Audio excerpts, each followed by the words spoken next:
que hace. Entonces, una historia de usuario podría ser algo así como que yo como usuario, y muchas veces empiezan así, yo como usuario, o yo como actor tal, quisiera poder ir al foro, registrarme y poder ver los mensajes que hay en el foro. ¿Se dan cuenta? Fíjense que es algo muy general. Quiero poder ir al foro, registrarme en el foro y poder ver los mensajes. Otra posible historia de usuario podría ser, yo como usuario quisiera poder ir a un foro en particular, a un hilo en particular y publicar un nuevo mensaje. ¿Se dan cuenta? ¿Se dan cuenta que estoy capturando de alguna forma la esencia de la aplicación en esa pequeña historia?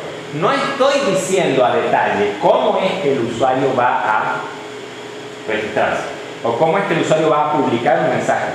Estoy capturando que el usuario tiene que poder registrarse, tiene que poder publicar un mensaje.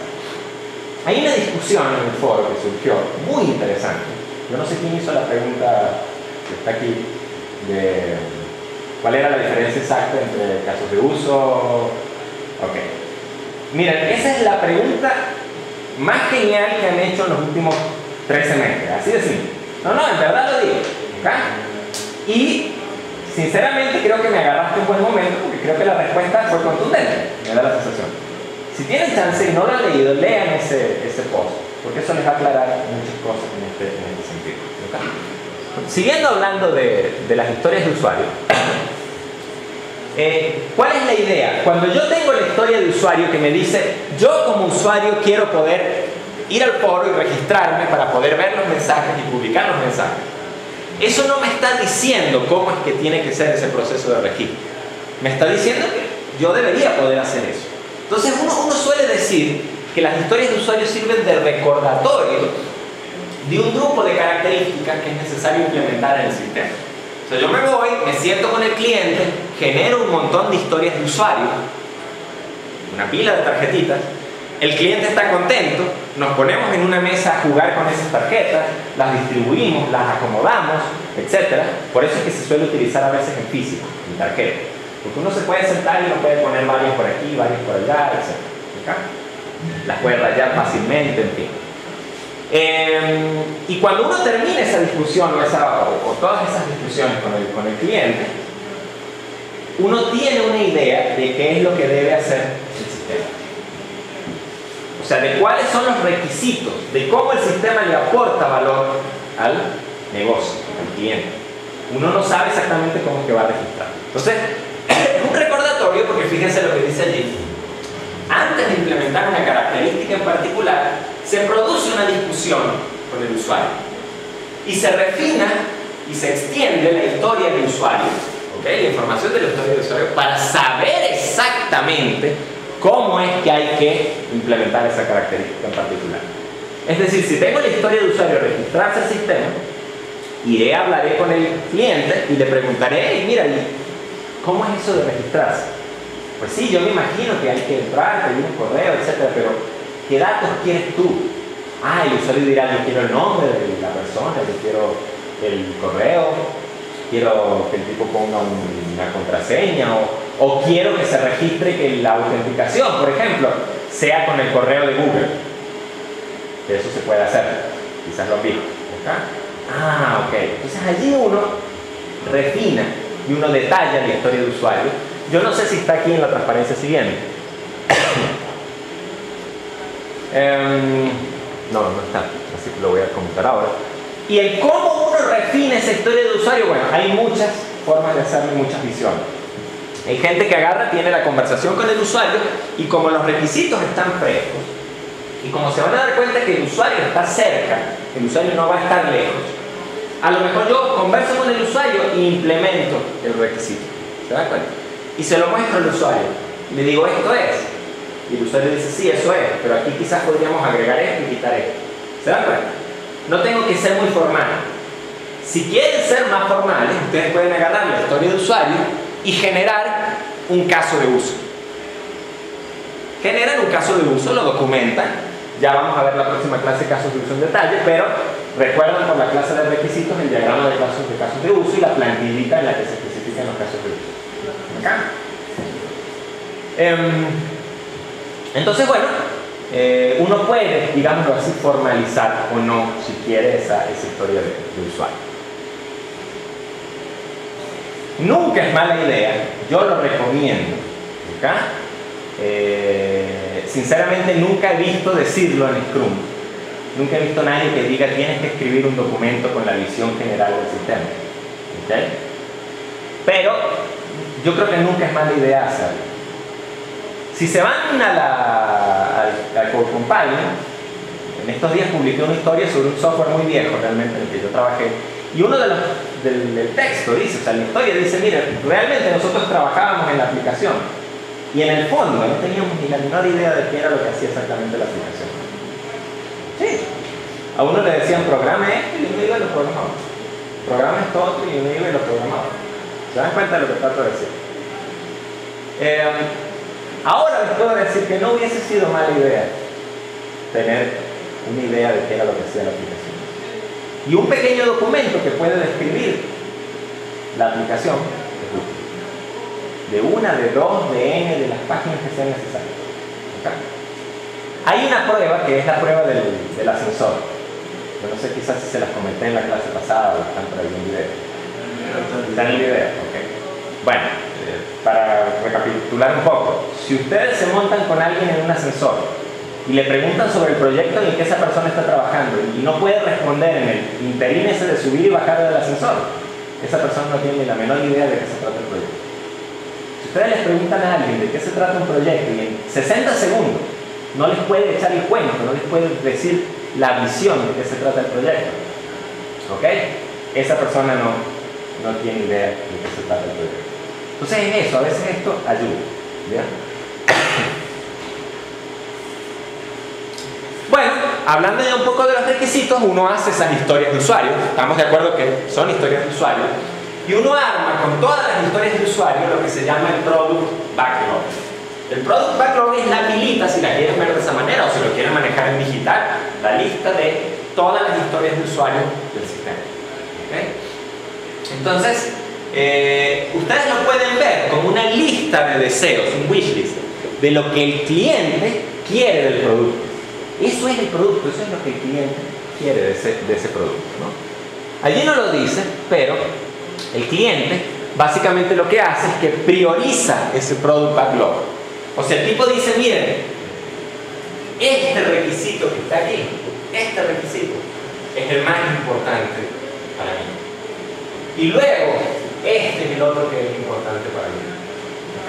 Hay una negociación, obviamente. En estos días estaba leyendo que la decisión no es íntegramente del cliente, en el fondo, y eso tiene sentido. Porque a veces el cliente puede decir, mira, esto es lo más importante para mí. Pero para yo implementarte eso, vamos a necesitar en el fondo 9 y 12 primero. Porque si no, ¿cómo te implemento uno? ¿Ok?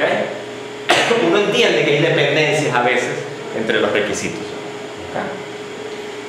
A veces, cuando uno trabaja en un proyecto de software, uno quiere, como desarrollador de software, resolver los requisitos que representan más riesgo primero. Imagínense que hay algo que el equipo de desarrollo piensa que es muy difícil de hacer, que no están seguros de si lo van a poder hacer técnicamente hablando. ¿Okay? Ese es uno de los requisitos que ustedes van a querer resolver primero.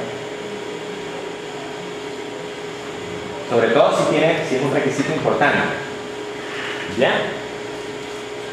Entonces, en cualquier caso se llega a una negociación en la que el cliente tiene mucho que ver en el asunto. En la que el cliente tiene mucho que ver en el sentido de que el cliente aporta su granito de arena a decidir cuáles son las prioridades. Entonces se toma el Product Backlog y se generan esos números de esas prioridades. Luego lo que se hace es que se dice, bueno, a ver, se calculan estimados de cuánto tiempo va a tomar hacer cada una de esas tareas, de esas cosas. Y se organiza el Sprint Backlog. O sea, en el Sprint Backlog yo estoy diciendo, bueno, en este sprint, en esta iteración, en las próximas 3 o 4 semanas, vamos a desarrollar esas historias de usuario que están ahí. Que son obviamente las que tienen mayor prioridad, las que se determinó que tenían mayor prioridad. ¿Estamos claros? En el siguiente sprint vamos a desarrollar esto, y así sucesivamente. Uno organiza las historias de usuario a lo largo de los sprints. Y comienza el sprint y uno hace de alguna forma el trabajo. No sé si alguien tiene alguna pregunta. Yo quería decir algo importante realmente, pero se me está escapando. Se me entró en la cabeza por 5 segundos y después se me fue. Ah, bueno, sí, obviamente, lo que les iba a decir. Cuando comienza el sprint, y solo cuando comienza el sprint, es que uno toma esas historias de usuario y uno las desarrolla, ¿ok? Y uno si las quieren documentar mejor, uno toma las historias de usuario y genera el diagrama de casos de uso y genera la plantilla correspondiente. O cualquier otra estrategia de documentación que ustedes quieran, ¿ok? Si es un sistema, a lo mejor muy orientado hacia interfaz de usuario, a lo mejor entonces uno lo que hace es que diseña la interfaz de usuario en papel, o como sea, ya vamos a ver que hay técnicas para eso, y utiliza eso como documentación. O si no, si uno tiene al cliente cerca y muy involucrado, que vamos a ver que uno de los requisitos para esta estrategia es esa, a lo mejor uno agarra al cliente y discute la historia de usuario y se siente a implementarla. O sea, hay muchas perspectivas en este sentido. Nosotros, como estamos viendo un curso de ingeniería de software, y yo necesito que ustedes sepan usar casos de uso, eso es importante, vamos a generar los casos de uso. Eso lo vamos a hablar más adelante. Entonces, bueno, cuando empieza el sprint, uno toma las historias de usuario del sprint y las refina. ¿Por qué creen que uno no toma todas las historias de usuario y las refina, en principio? Porque es que se concentra solo en las del sprint actual. Pueden cambiar de repente. Pueden cambiar. ¿Okay? Porque a lo mejor en este sprint, las reglas de negocio, la visión del proyecto, lo que sea, cambian. Entonces no tiene sentido desarrollar algo, pensar en algo, quizás demasiado a futuro. ¿Bien? Vamos a concentrarnos en el sprint, en hacer lo que hay que hacer en el sprint. ¿Bien? Y desarrollamos obviamente en el sprint. Hay algo interesante aquí que no hemos conversado. Fíjense que, miren, ¿qué pasa si después de 3 años de desarrollo, no utilizando esta estrategia, uno se da cuenta que el proyecto ha fallado y lo tiene que cancelar?